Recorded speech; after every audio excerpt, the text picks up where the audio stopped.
Halo semuanya, apa kabarkah kalian saat ini? Ya, saya harap kalian semua dalam keadaan yang senantiasa baik-baik saja. Seperti yang kalian tahu, sebelum manga One Piece resmi rilis, pasti sudah ada bocoran cerita yang beredar di dunia maya. Oleh karena itu, menjadi tidak aneh kalau bakal banyak yang membuat pembahasannya. Seperti yang saya lakukan kali ini. Dari informasi yang saya dapat, sepertinya manga One Piece chapter ke-1061 ini kebanyakan akan membahas mengenai Dr. Vegapunk. Tapi walau kebanyakan akan membahas tentang Vegapunk, untuk sekarang kita juga belum bisa tahu apakah karakter yang sangat misterius ini nantinya akan diperlihatkan apa tidak. Setelah bertemu dengan Bonnie yang sebelumnya terjebak dalam bola air raksasa, kelompok bajak laut topi jerami dikatakan setelah itu melakukan pelayaran menuju ke pulau masa depan kepunyaan Vegapunk yang bernama Egghead. Lalu karena informasi ini masihlah sangat baru, jadinya kita belum bisa mengetahui seperti apa bentuk dari pulau Egghead ini. Dan tentunya alasan kenapa bajak laut topi jerami menuju ke sana juga belum dapat kita tahu.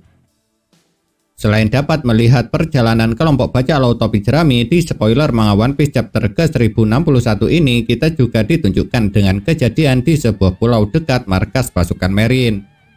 Dan menariknya, setelah sekian lama, akhirnya kita bisa melihat bagaimana keadaan anak-anak yang dulu telah diselamatkan Luffy dan teman-temannya dari eksperimen Caesar di Pulau Pang Hazard.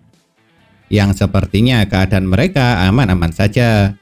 Namun menariknya, di pulau itu bukan hanya ada anak-anak dari Pang Hazard, melainkan juga ada beberapa anggota SWORD, yang salah satunya adalah Tashigi. Buat yang setia mengikuti manga One Piece, pastinya masih ingat bukan kalau Koby telah diculik oleh kelompok bajak laut Kurohige? Ya, hal itu terjadi setelah gagalnya penyerangan di Pulau Amazon Lily. Dan pastinya Helmeppo sebagai seorang sahabat sangat ingin menyelamatkannya. Oleh sebab itu, dia berencana ingin meminjam Seraphim ciptaan Vegapunk untuk ia gunakan menyelamatkan Koby. Hanya saja apakah permintaannya diterima apa tidak, untuk sekarang kita masih belum bisa mengetahuinya. Entah karena apa, di spoiler manga One Piece chapter ke-1061 dikatakan kalau Luffy, Jinbe, Chopper, serta Bonnie dipisahkan dari anggota yang lainnya.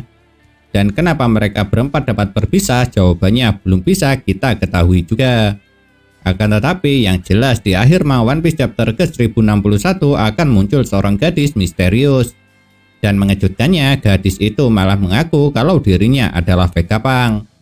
Benarkah gadis itu adalah Dr. Vegapunk yang paling jenius serta misterius di dalam dunia One Piece?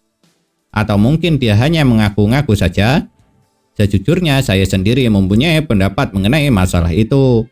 Dan kalau menurut saya, gadis ini salah satu ciptaan Vegapunk seperti para Seraphim. Hanya saja kemungkinan dia tidak diciptakan menggunakan gen ras Lunarian, melainkan menggunakan gen Vegapunk sendiri. Makanya gadis kecil ini menganggap kalau dirinya adalah Vegapunk. Lalu akan menjadi sangat aneh kalau Vegapunk merupakan seorang gadis kecil. Karena sebelumnya telah dikatakan kalau dia pernah melakukan penelitian bersama dengan Caesar serta Vince McJudge. Jadi seharusnya usia Vegapunk harus lebih tua lagi. Bagaimanakah kalau menurut kalian? Apakah kalian mempunyai pendapat lain? Jika punya, jangan pernah ragu untuk menuliskannya pada kolom komentar. Nah, itulah yang dapat saya sampaikan mengenai spoiler manga One Piece chapter ke-1061. Manakah yang menurut kalian paling menarik dari bocoran cerita kali ini? Kalau kalian memiliki pendapat, jangan sungkan-sungkan untuk menuliskannya pada kolom komentar ya.